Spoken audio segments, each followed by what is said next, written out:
Greetings, folks. Welcome back to the Jason Damico show. It's good to be back in the studio. Zoom's fun, but it's good to be here in the flesh with our guest. And our guest is mixing the honesty of a veteran singer-songwriter with the new angst of a garage rocker. He's a California transplant to the Raleigh area. His new album, the 4-song EP Gaslighted, dropped August 28th on all digital platforms. He's honed his musical skills fronting London Down, one of the San Francisco Bay Area's popular indie rock bands of the late 80s and early 90s, and they're still recording to this day.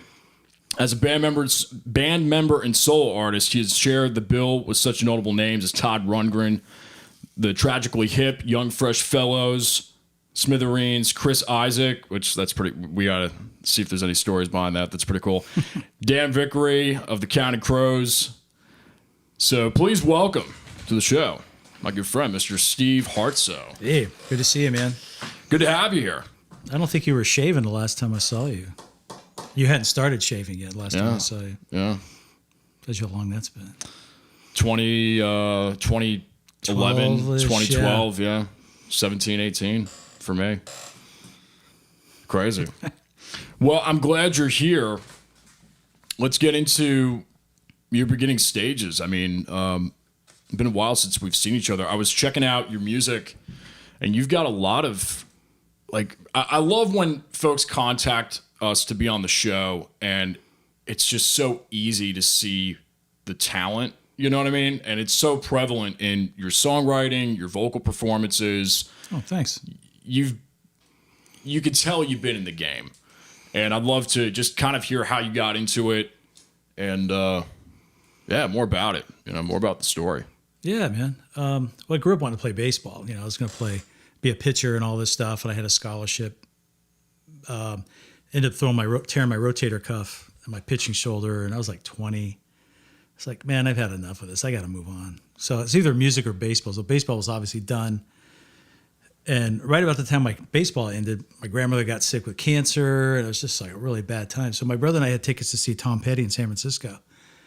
And she's like, I want you to go. I'm like, no, we're not going to go. She's like, no, go. So we went, and it just blew me away. It was like the most amazing show. I'd never seen a guy who could control an audience like you were just watching a garage band have a good time. And you just happen to walk down the street and go, oh, let's check these guys out. Because I'd seen Queen, I'd seen the Eagles, who were fantastic, but they're so far up here. You couldn't really get to that level, I didn't think. But these guys were like, they're talented, but it was like a garage band having a great time. So that really kind of kicked me into gear, thinking about maybe I can write songs. And so I did the whole thing. You put up ads, try to find bands, find other musicians, which is really tough. I mean, I can tell you the guy doing coke on the piano. The other guy wanted to be called the Flintstones. I'm like, we'll get those little cars and drive onto the stage. Do you think it was harder then than it is now to find people? Oh, man. Curious That's to get a good question. Your opinion on that. It's probably better now just because of the internet. Okay. I mean, as far as a band in your town, I don't know. But now you can find musicians all over the world, but I need a keyboard player who sounds like this guy. And like my album, I've got a singer from Venezuela singing with me. Right. That I found, So I think back then it's a lot. You got to be knowing people, get out and about. It's all about networking. Right. Even more so, I think.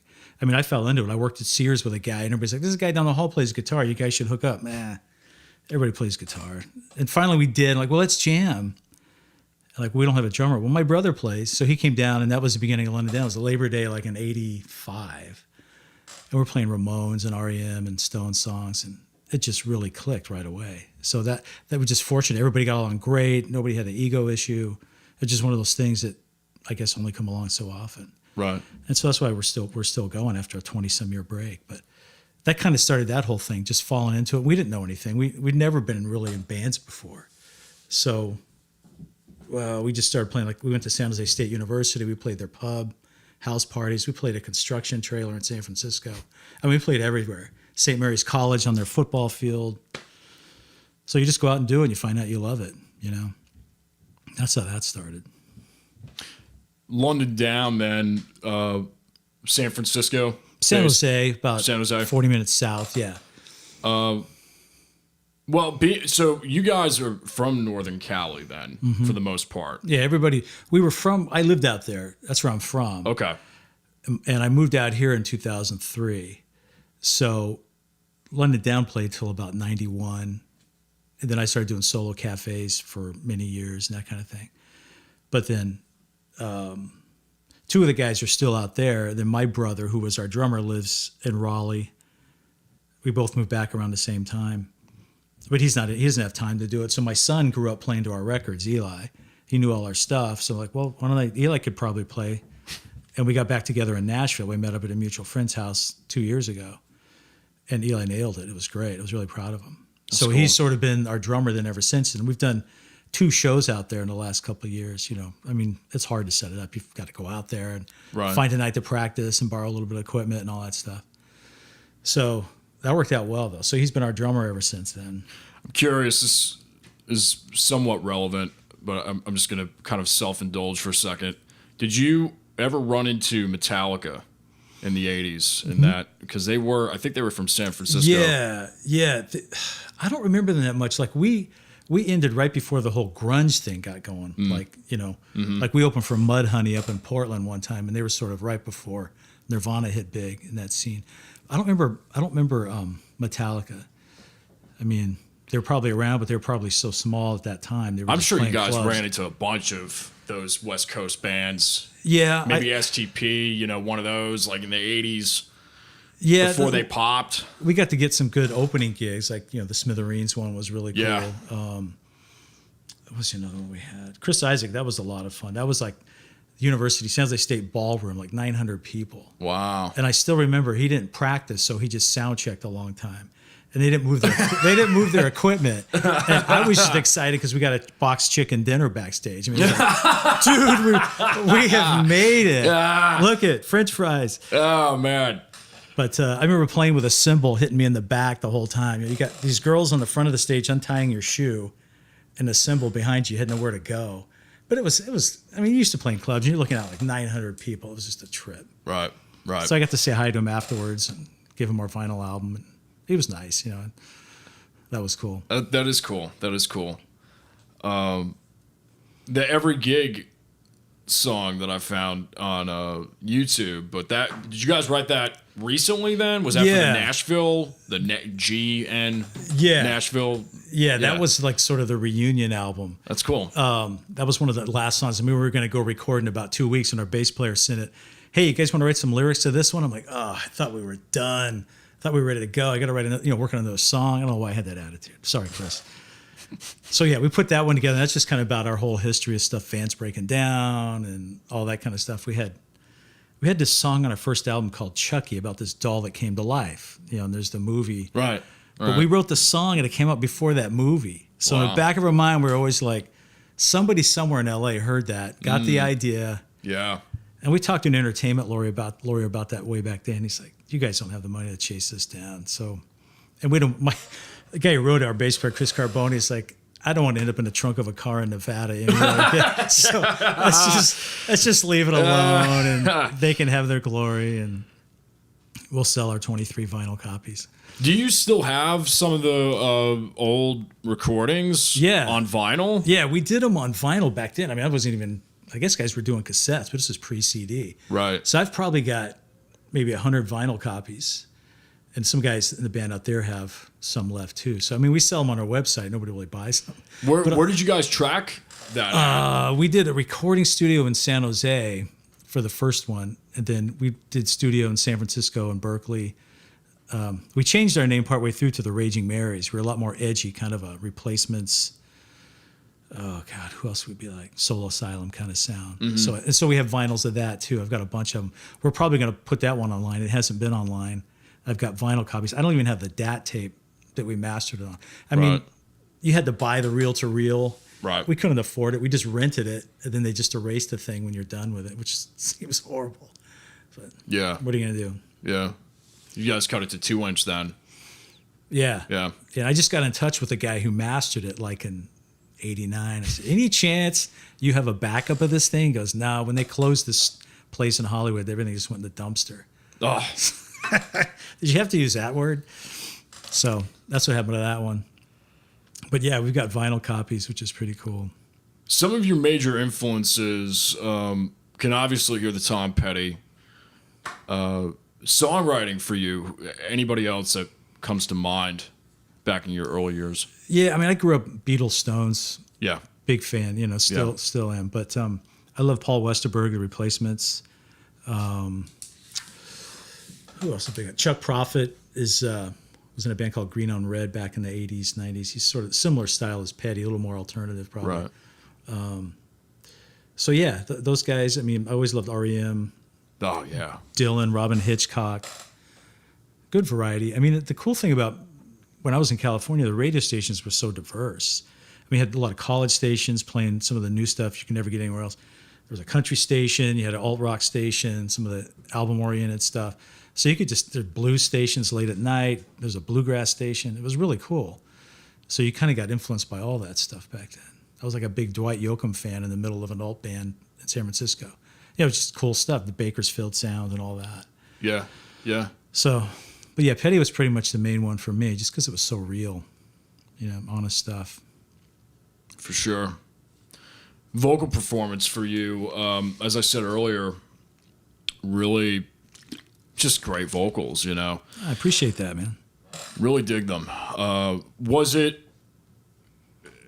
difficult finding that voice, or was it there?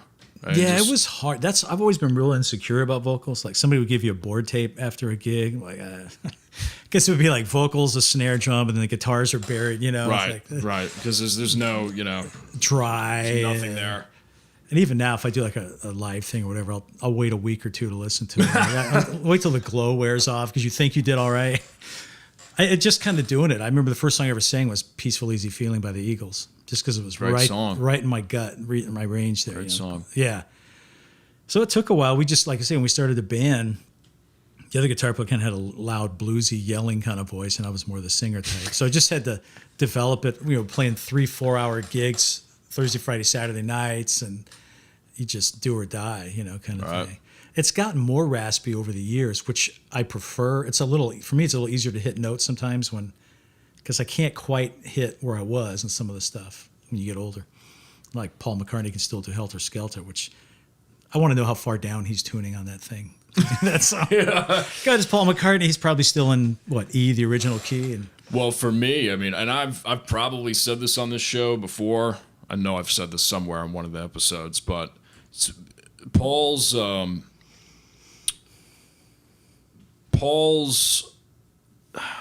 performance, what was that on?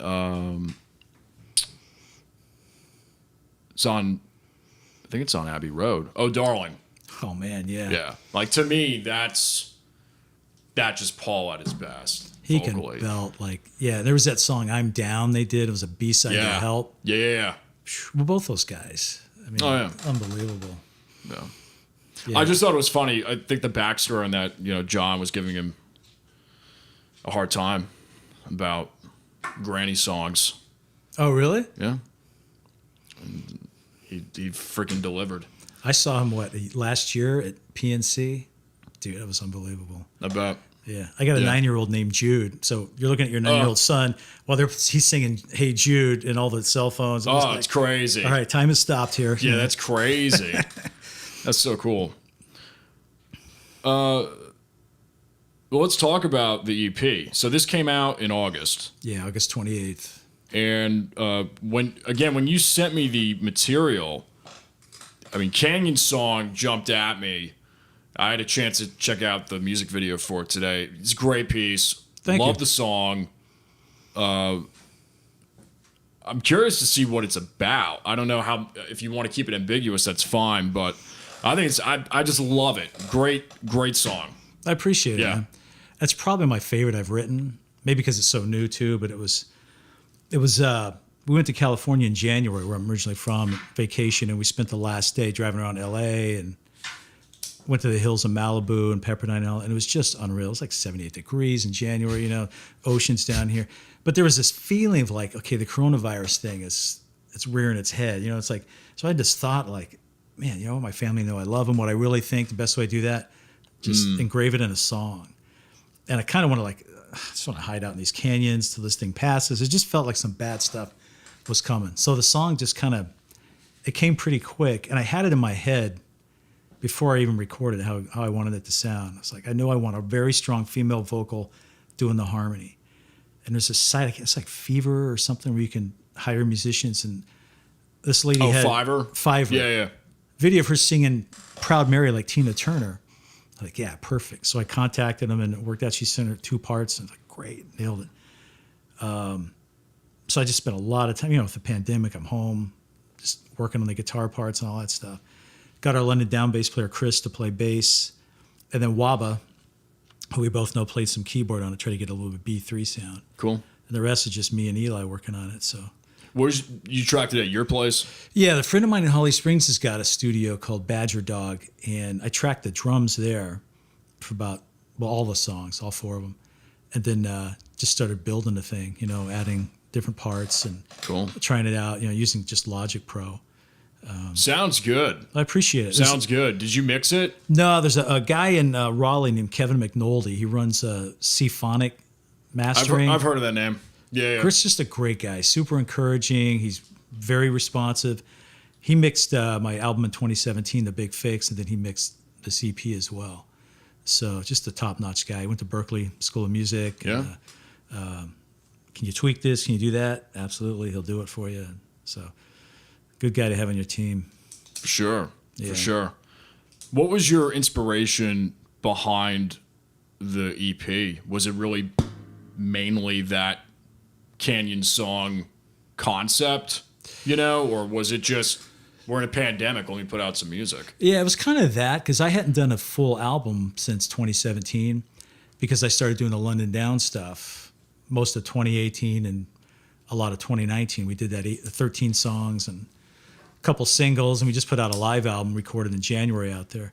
So it was a lot of time spent London Down, and they're not really an Americana thing. So I can tell the songs I write, I'll run them by those guys. What do you want? You guys want this one?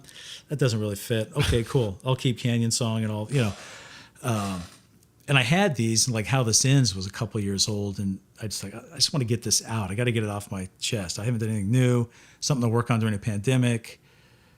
And so I figured, and the 4th song was written by a buddy of mine in Raleigh, Kevin Michael Thompson, super talented guy. Yeah. You know him? Yeah, I know him through Ernie Cornelius. See, I don't know Ernie, but Okay. Kevin, yeah, super talented guy. So he wrote that one. We were messing around with maybe starting a band last summer. And that was one of the songs he had, like a demo from like 2001. I'm like, dude, you're not going to use this song? You're nuts. I'm going to use it. If you don't want to use it. Okay. So I use Best Friend, which I really like, So let's get something out now. This whole thing of putting out singles every few months, I kind of like the idea, but they don't do near as well as like an EP or an album as far as, at least in my experience, the streaming. I wish they would, because I think it's a great idea. Just keep it going. I can't even imagine doing a full album right now. When you're solo and you're doing, okay, do I want this on it? Do I want that guy to play on it? It's just a lot of work. So. Oh, I know. I wussed out and did an EP instead. Yeah, you know very well. Yeah, the EP thing for me is, I don't know. Because at that point, once I start going, I can't, My problem is I'm always taking stuff out. Oh, that's great. So I'll have 20 or 30, and then it's just trying to figure out if it's going to be 10 or 12. That's always my problem. So that's a good problem to have. Sometimes. So you put them out on your own, independent? Yeah. For now. Do people still get signed? I mean, people still get signed. It just has to. I mean, it has to be. It has to be the right deal. It has to be the right deal. Everything's changed. Advances and fronts this day and age are very seldom compared to how they were back in the day. And even if you get one, if you don't pop very quickly, you're going to get shelved. And then it just depends on what you have rights to. Publishing. So, I mean, I have a lot of friends and colleagues that are doing very well independently, and they've charted on Billboard. They've done things. So, I don't know. It's great. I mean, like Jason Isbell, 21 Pilots. I think they're all independent, and they're huge. Well, 21 Pilots. That's a great example because we had my old rep from Sweetwater, believe it or not, was like in the early stages of their development and helped. He actually was on the show a few months ago and helped build with Neat Audio as his company, TJ Beachill. Great guy. And yeah, I mean, he said they really did it pretty much on their own, built the platform, and obviously it went viral very quickly, and then they were able to have a strong negotiating power. I mean, it can be done. It's just, this business, I don't need to tell you this. There's so many factors that go into popping off. It really has nothing to do with what people think it has something to do with. There's just that X factor or that destined quality that you can't manufacture. It's going to happen, or it's not going to happen, or it's going to happen in a way that you didn't expect. And it's this weird universal thing that just can occur. And even when it does, you got to have the right people around you. Got to have the right team. Burned, and Yeah, it is a mini corporation. It is. It's like we play, out west, London down. Like I say, later we became the Raging Marys, and we had interest from Sony Records in San Francisco. Our manager got it, so we booked the gig on Mother's Day night up there at the Hotel Utah. This really cool club, like a balcony, curved stage, and we were great. I mean, we played great. The dude didn't show. And my brother, drummer, was so fed up. He's like, screw it, I'm going back to college. We're like, dude. And I don't know why. Yeah. Thinking back, I'm like, why didn't we just get somebody else to fill in? I don't know what we were thinking. But, and I understand this point. It'd been like 4 or 5 years of schlepping your stuff around the state for nothing and, taking off work. And like, he's burnt out. I totally get it. That's what I say. By the time it ended, I didn't even retrieve the DAT tape that they burned our vinyl from. I was like, keep it. I don't care anymore. I just get so burned out. Yeah. Well, that was in. So your songwriting process, every artist has one. I've got mine, and they fluctuate, they change over time. But I was curious to see maybe there's a certain pattern or thing that stuck with you over the years or not. I was curious to see what your go-to is for those moods. This last, many years has been just the acoustic guitar, sitting down and strumming and hoping some kind of melody drops on me, kind of thing. A groove, chord change. Right. I don't usually hear it in my head ahead of time, but I may have an idea like, I want to do like some alt rock, folky song. So I'll kind of mess around with it, that kind of thing. And more recently, just having laptops, I'll try just get a drum loop going, especially the London Down stuff, because it's a lot more rock and a lot more groove riff. Right.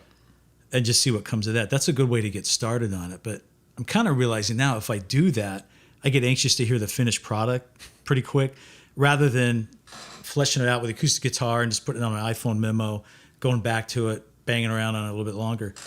I'm trying to do more of that now, just to work on arrangements. It's a little bit different, because I found myself like with the drum loop and the guitar, like, cool, I don't want to go back and try to edit this thing. I think that's all right. And, get kind of lazy with it, I think.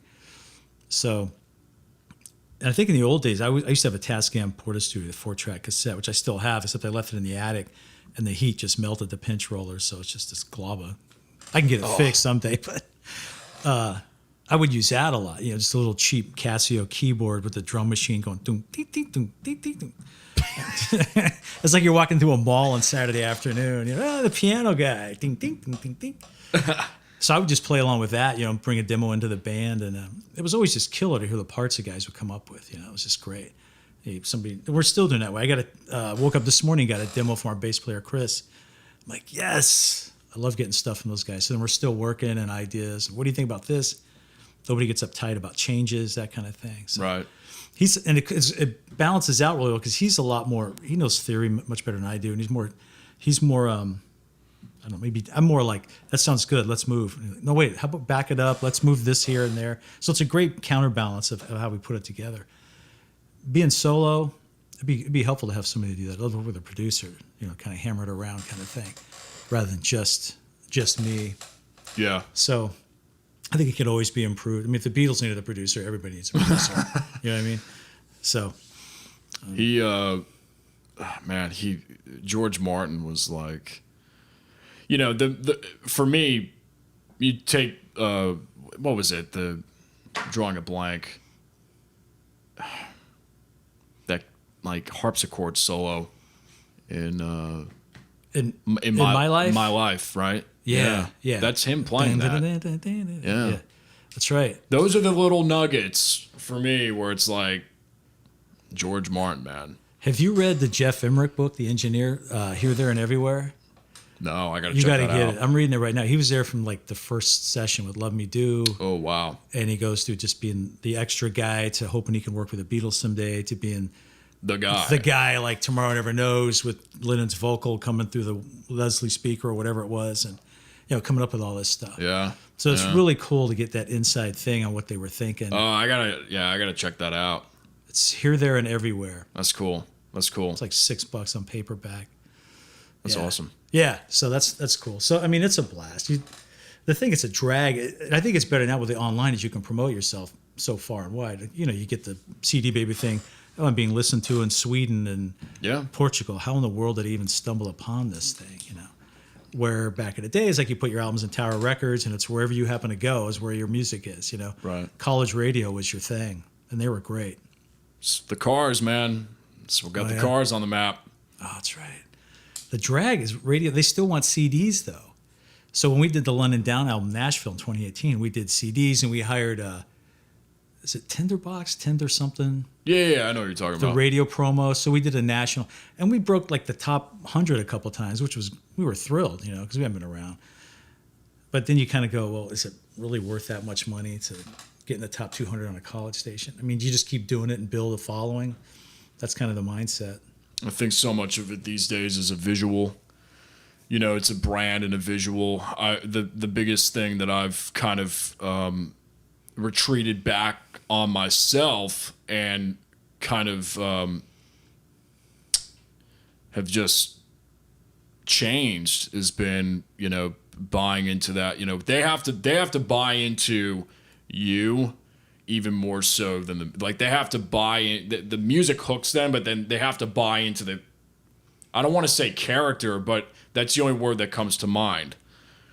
You study these guys like Scott Weiland and Axl and the other side of it, you could take guys like Tom Petty or Sting or whatever. It's about the music, but it's the music business, the business part of that music business, 2-word phrase. Yeah. It's crazy. That Petty documentary about him taking on the record labels is pretty fascinating. I'll have to check that out too. What's it called? Running Down a Dream? When they were doing the Damn the Torpedoes album, they weren't supposed to be recording because they were in this lawsuit. Well, they kept recording, and they would have their engineer take the reel-to-reel tape. They go, don't tell us where you're going. And he would take it and just drive it up into the hills and leave it in his car somewhere.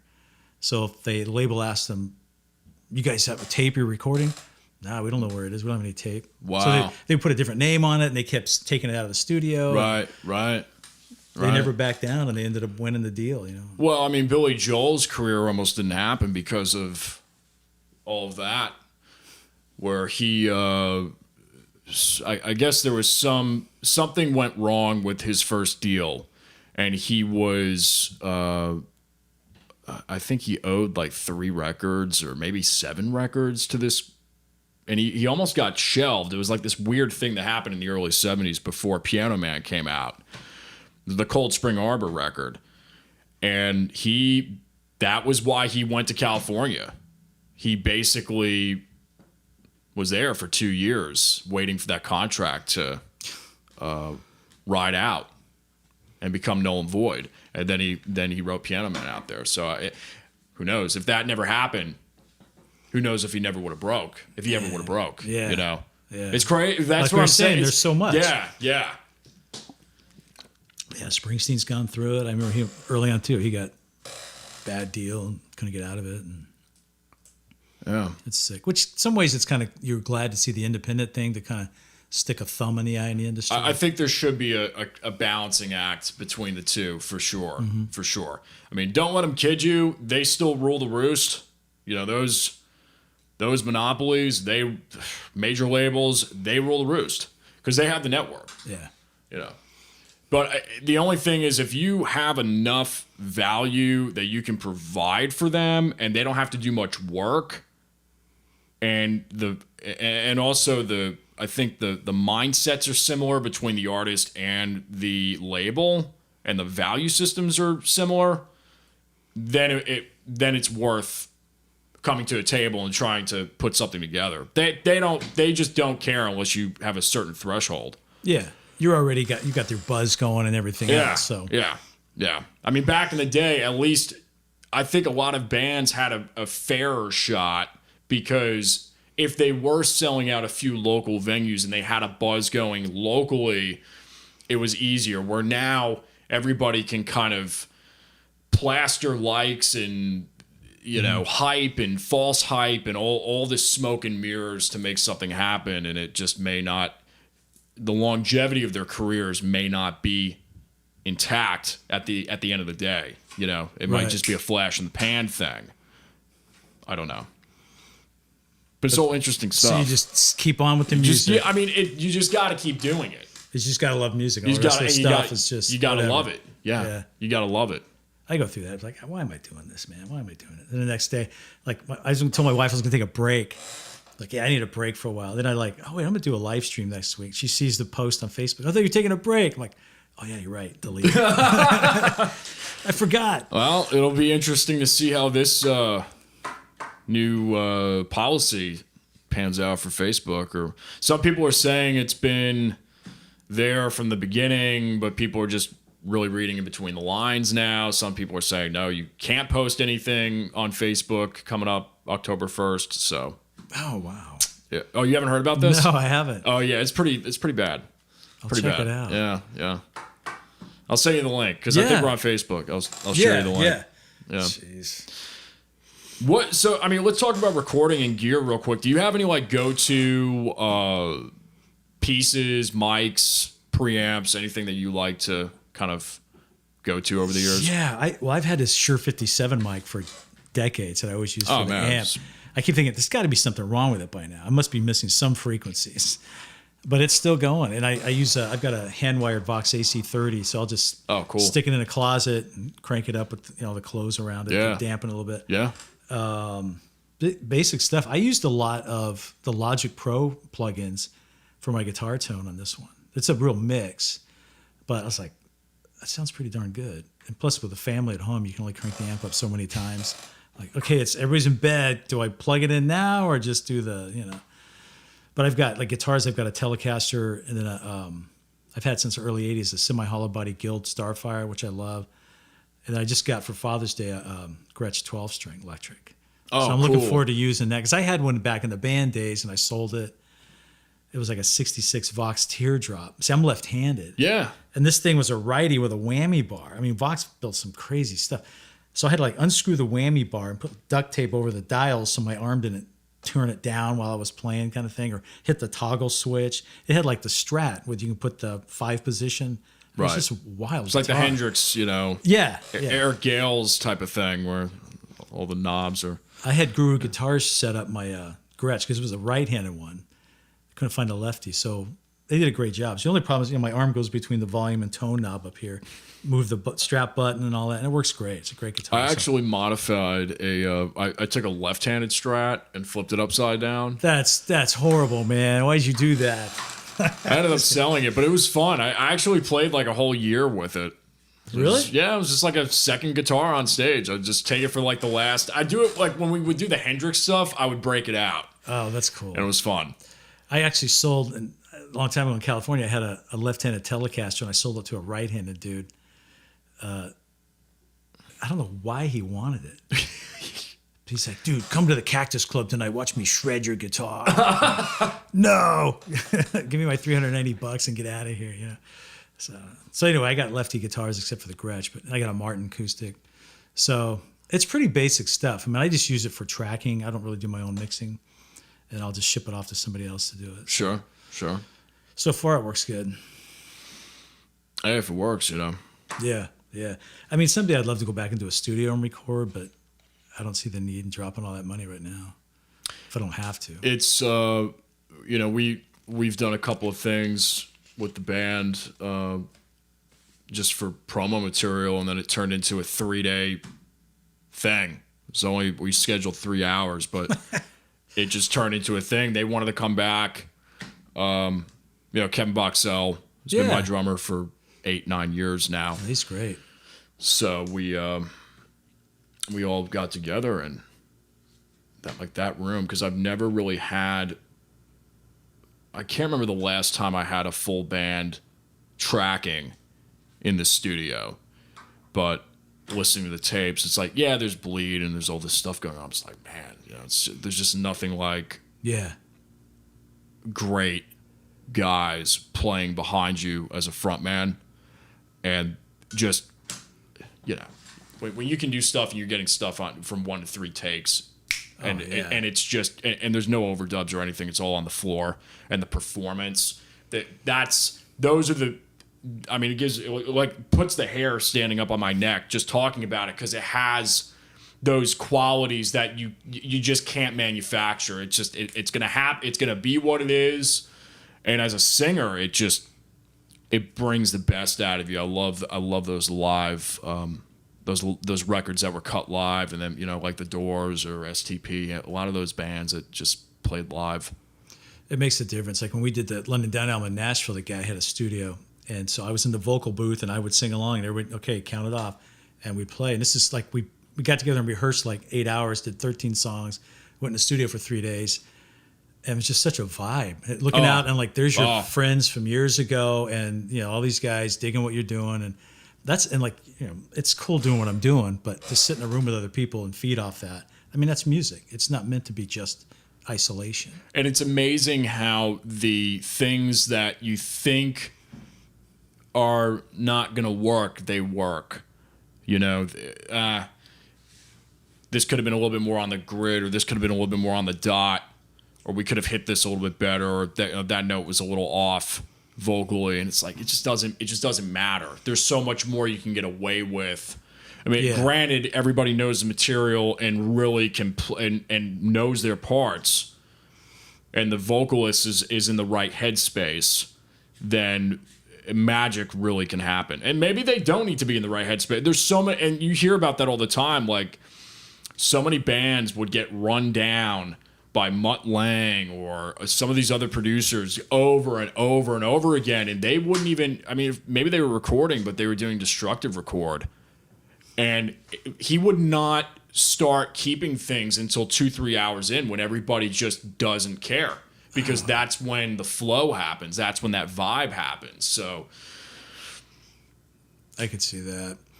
A thing I miss too about doing solo, especially vocals, is not having an engineer or somebody going, hey, you can do that line better. Because like when I did that first album with Waba, I'd be singing, all of a sudden the music would stop, and then there's this voice, you want to try that line again? What you're saying is that was really bad. Yeah. So that's helpful, because I had a vocal I did for Canyon Song that was really powerful, but I clipped it, man. It was just too loud. I thought it was just going to be the demo, but I couldn't match it again. I was sending it to the guys, can you fix this distortion? Is there any way? No, it's on there. So I just had to re-sing it again and try to match it as best I could. That's another thing, too. You don't have somebody there watching it closely. Oh, well, the perils of recording. Well, I'll tell you, this new record I'm working on now, I am back to... I'm purposefully not doing things more than like 2 or 3 takes. It's great. It's so freeing. So I was going to say... It's amazing. It's almost like having that price over your head. It's stupid how better everything is. Really? And I'm not tracking the clicks. Like, all the stuff I've done over the last 4, 5, 6 years has been very to the grid. I have a couple of things now that I have to do to the grid, because I've got guys flying stuff all over the place, some collaborations that I'm excited about. But I'm playing everything on this record, so I'm back to doing things the way I was doing it when I was 16, 17 and didn't know anything. It's great. That's awesome. Yeah, it's really cool, But I mean, and I say all this to direct back to you and just make it relevant to the conversation, because you get it. Like, it's so much more than just knowing the chords, knowing the lyrics. It's that intangible aspect. It's that vibe thing, man. Yeah. Well, it's the first Beatles album in 12 hours. And you finish with the twist and shout vocal? That's probably the best thing he could have did. That was, yeah, that's true. He was shredded. Yeah. But yeah.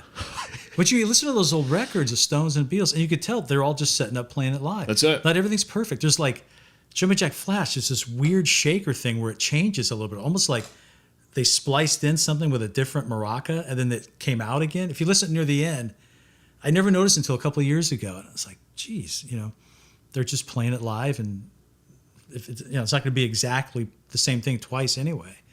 So. And there's a weird thing that happens when you have that bleed. It's kind of like with tom mics. You're getting information. It's almost as if you're doing, because you got to get drums slamming. You got to do some parallel. You have to. To this in this day and age, after Bob Rock came along, it's like you gotta have stuff happening, and to do that, you gotta have some of that mid-range information on drums, and when the band's playing live and you put those room mics up, it's just like, well, here we go.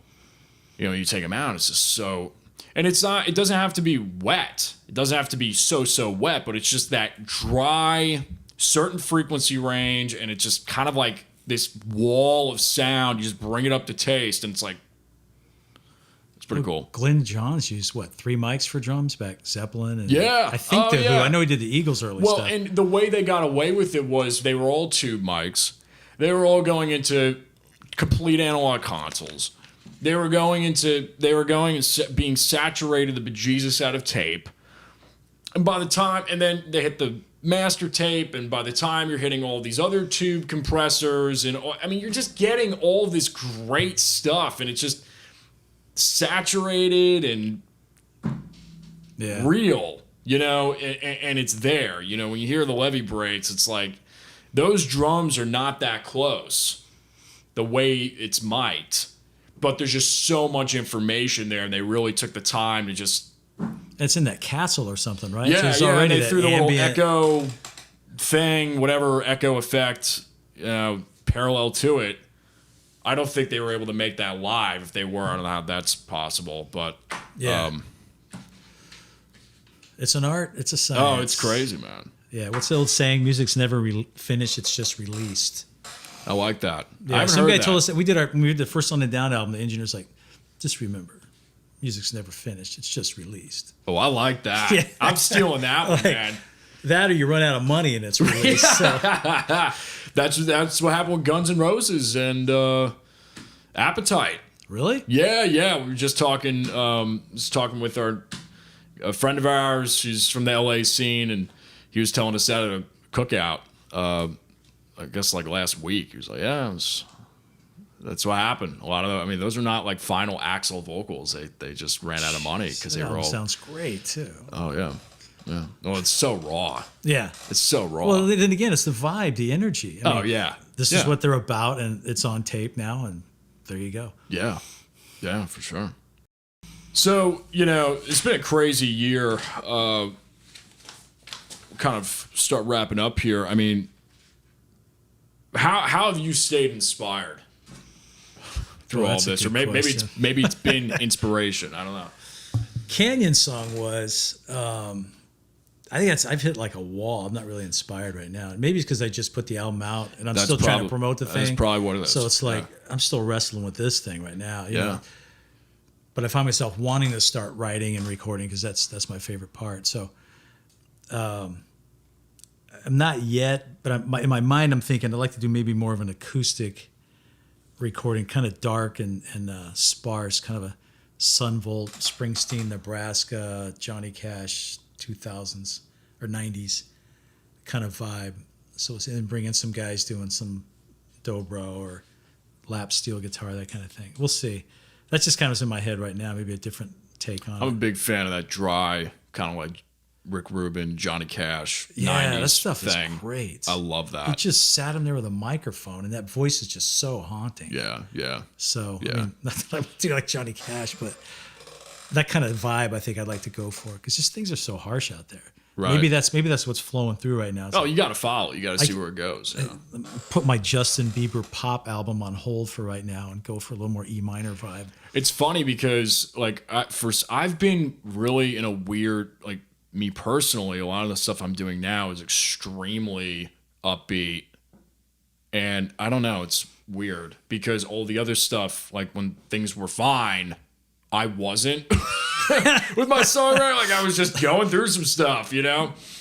Now the whole world's like imploding and I'm just like having a ball. It's weird. It's really weird. I don't get it. You don't care, man. I don't know. Yeah. It's strange. Well, they say in Spotify, man, it's got to be upbeat. People want, the chorus in 30 seconds kind of thing. Yeah, you gotta make it work for the gym bunnies that are stair stepping to 128 beats per minute. You know, I don't know. I had one guy review one of our songs. He's like, I got to have the chorus in the first minute, dude. It's at 62 seconds. The chorus. If you listened like a little longer, you know, kind of thing. Man, so. I'm doing stuff at 45. I mean, I've got. I don't know. You go through things. It's weird. Yeah, it's weird. You go through. You want to do the 3.5 minute thing, then you want to do the 7 minute thing. But I mean, you're an artist. Like you can do. Look at Prince. Look at Zeppelin. Look at all the Beatles. I mean, for crying out loud, it's like whatever you want to do. Whatever you want to do, man. Especially being independent. Yeah. You know, I want to do a song where the chorus opens it. I haven't done one of those, like "Can't Buy Me Love" kind of thing. Yeah. Is that even done anymore? I mean, I don't even know. I'm trying to think of anybody. I think a cool thing also is where, Every Breath You Take, Sting, Police. That's another one where it's kind of that thing going on. Right. Yeah.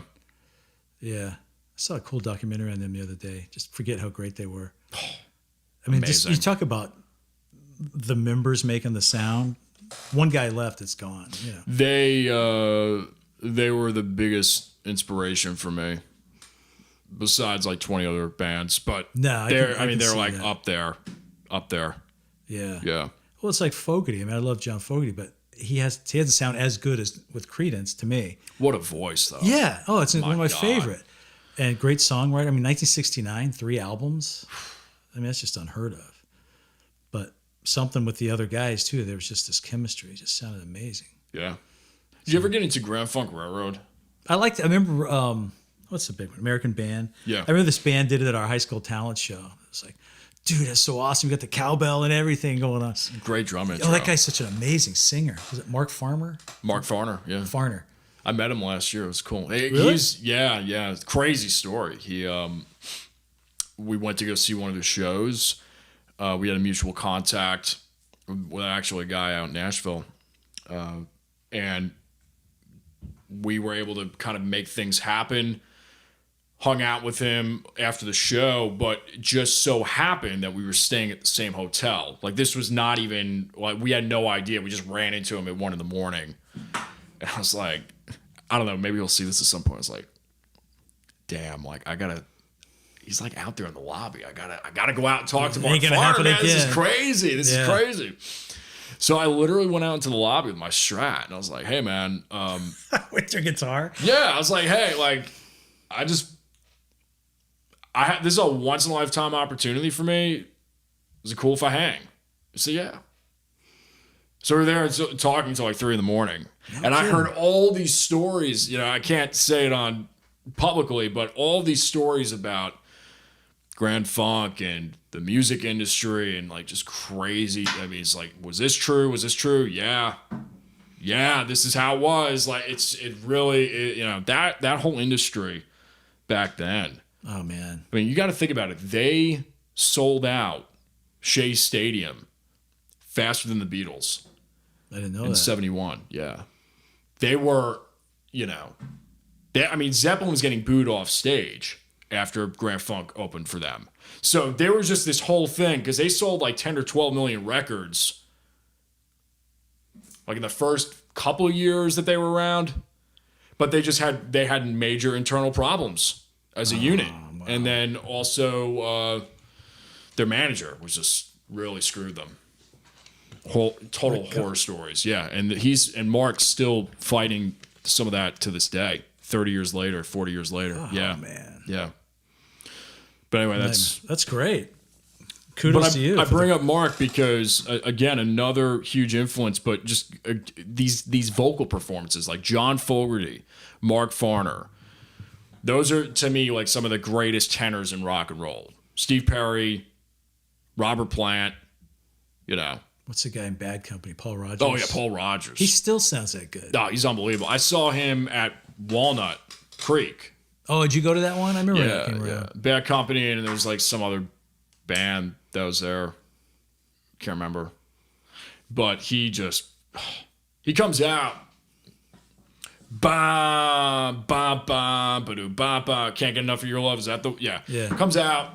They open with that, and he throws the mic stand up in the air like 20, 30 feet, catches it like it's nothing. All right, this guy's like not playing around. This is not his first gig. This obviously. is not a game. Like, this is not a game. This Yeah. guy just came out here at 60 or 65 and just destroyed every other 20-something-year-old frontman I've ever seen. This is like not a joke. That's awesome. Yeah, it was crazy. Yeah, he's got the voice for sure. Well, you've got some new music coming out. Let's talk about it real quick. Yeah, well, nothing. My idea is like what to do next. I'm thinking I'm going to do a single or two maybe in January. I got a couple other songs I'm finishing up. I already have the drums recorded. So I'm just trying to decide what approach to take with it. More an acoustic vibe, 12-string. Right. So and that's always good to have that stuff in the can to work on, you know. That's the next thing, like say maybe this acoustic kind of album's in the back of my mind. And then we're writing songs for the next London Down album. We hope to get together, depending on the pandemic goes and everything, maybe in the spring go to Nashville again and do a follow-up album. Just keep plugging away. Yeah. Everybody loves playing, so what the heck? Well, Till we're dead. I usually bring this up. Depends on the guest, but and again, this can be as open-ended as you want. But Faith, just curious to get your thoughts on it. Anything you want to expand on about it, how it relates to music, or you personally? Just Yeah, I see that. There's a quote I read from T-Bone Burnett many years ago, and he said, "As a Christian, you can sing about the light or what you see because of the light." And that always stuck with me because I used to play a lot of Christian coffee houses, things like that, but then it kind of dried up, and it just wasn't. There was nowhere to play, and I thought I kind of want to sing about life experiences, but from that perspective. So that's still what I'm doing. that's cool. So, yeah, it's I fun. like I mean, that. the guys Yeah. I play with are all in different church groups, that kind of thing. Waba and Yeah. Russ Bullock plays lead guitar at Hope Community. Eli and I play with Kevin, Michael Thompson, up at Asbury in North Raleigh. Is he the worship leader there? Kevin is, yeah. Okay. Yeah. I remember him saying something. I've only met him once. It was just at like we got together for, I think it was like World of Beer or something. That sounds like Kevin. Yeah. Now, he's amazing. He did like a scat singing thing one time when I went to see. It was Old State Travelers or North State Travelers. I'm sorry, I got the name wrong. They were going. They're not now. Now he's, I think he's still solo. He sent me a demo. I gotta get back up with him. I haven't talked to him in a while. Yeah, let me know if you need his email. Because we were talking last week. We might try to do something. We were working on songs last year. It sounds like the Wild Feathers, kind of a newer band out of Nashville, Oh, cool. country rock. It'd be kind of cool to do something different like that. Yeah. Where it's not like, okay, it's all on my shoulders or it's all on his shoulders kind of thing. We could just split up the duties. And Right. so we'll see where it goes. But yeah, to answer your question, that's kind of what I'm doing. That's cool. Yeah. That's cool. Well, I've got a fun thing I like to do kind of towards the end here, which is a shootout. And I mean, you've listened to the show, so you may know what it is. But we just say a word. I'll say a word that's industry related. You say a word back. First thing that pops to mind, whatever phrase, whatever, you know. And this can be edited out if I totally choke on it. It can. It won't be. But it can. All right. If you spaz out, but I think you'll be okay. Guitar. Telecaster. Yeah. See, I mean, you're already like, that was amazing. Because I think about it all the time anyway. Everybody who's always insecure about the shootout, flying colors. Because I mean, my wife got me a telly for Christmas the year before last. And it's just like, I'll never forget the moment of like the tweed case and the red. Mm-hmm. And, you know. I'm a fan, man. I mean, I was a Strat guy for years. And now I don't know. It's like Les Pauls, Telecasters, and semi-hollow bodies. Especially the semi-hollow body thing. Yeah, that's what my guild is. It's just thing growls. It's a thing. Yeah. It's just a weird phase right now. Yeah, that's what it's all about. Yeah, you just go through those phases. Vocal. Gravelly. It's good. It's good. It's free saturation, free compression. I was going to say that. Songwriting.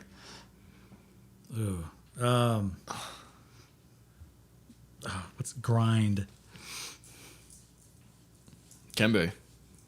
Do you ever get those ones where it's like 10 minutes and you're done? And those are usually the best ones. Yeah, it's always the best. Yeah. It's like, am I really done? Don't I have to labor over this thing and think, well, that really sucks?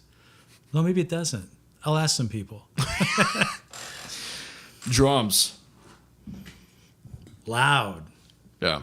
I'm still got lower hearing on my right ear from years of my brother playing drums right next to me on stage. Like, I have to adjust headphones accordingly. Oh. Bass. Necessary. These are boring, aren't they? Yeah, they're good. Keys. Like piano. Never been in a band with one. So I guess it's one word. Wow.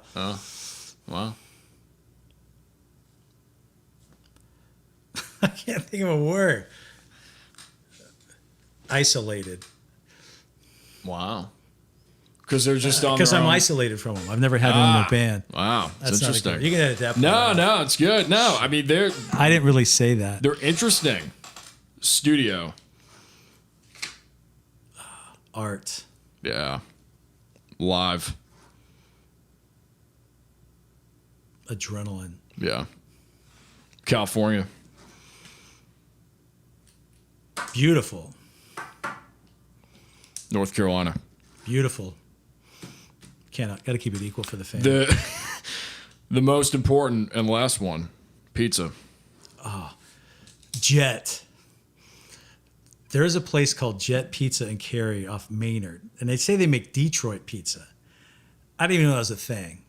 It's like deep dish, square, unbelievable. Like, I guess one word, favorite. I could live off pizza. Oh, yeah.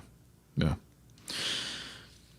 The final question that we ask everybody, which is, if you could go back in time to your 15-year-old self, knowing what you know now, what would you tell him?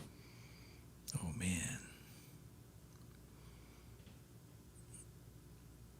man. Get focused. Surround yourself with good people.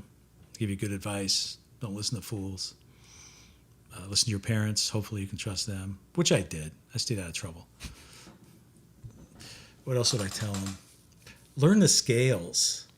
Don't just play, learn 2 scales, but really dig in. Because I started getting into songwriting and all that, so I just let lead guitar go by the side.